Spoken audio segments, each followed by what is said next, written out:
গ্রাম বাংলার বিভিন্ন হস্তশিল্পের মধ্যে এক বিশেষ শিল্প হল ঝাঁকা বা টালি। এগুলি বিভিন্ন জায়গায় ভিন্ন ভিন্ন নামে পরিচিত।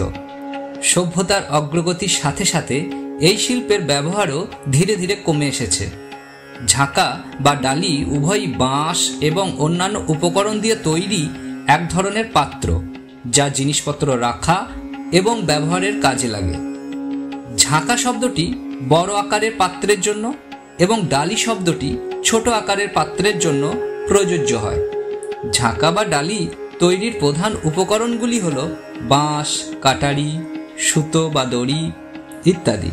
প্রথমে বাঁশ বা কঞ্চিকে সুন্দর করে কাটতে হয়, তারপর শিল্পী সেগুলিকে কাজে লাগিয়ে ঝাঁকা বা ডালির আকার দেন।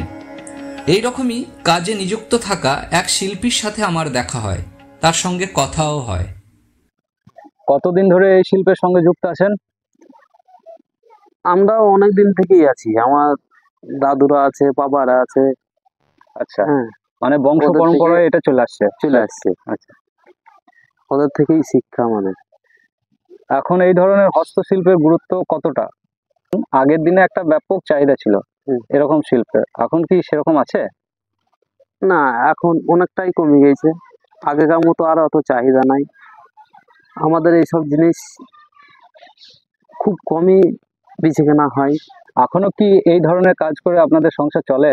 না, এ ধরনের কাজকর্ম করে আর সংসার চলে না। বর্তমান দিনে চলে না, অন্য কাজ করতে হয়। অন্য কাজ করতে হয়। বিলুপ্তপ্রায় এই শিল্পের জন্য কোনো আর্থিক অনুদান সহায়তা কি পাওয়া যায়? না, আমরা পাই না কিছু। আচ্ছা, এই ডালি বোনার কোনো নির্দিষ্ট সময় আছে কি? সময় যখন বসে থাকি, কাজকর্ম থাকে না, মানে অবসর সময় পেলেই করেন? অবসর সময় পেলেই করি। আচ্ছা, এই ডালি তৈরি করতে গিয়ে কি কোনো ঝুঁকি বা বিপদ থাকে? অবশ্যই থাকে।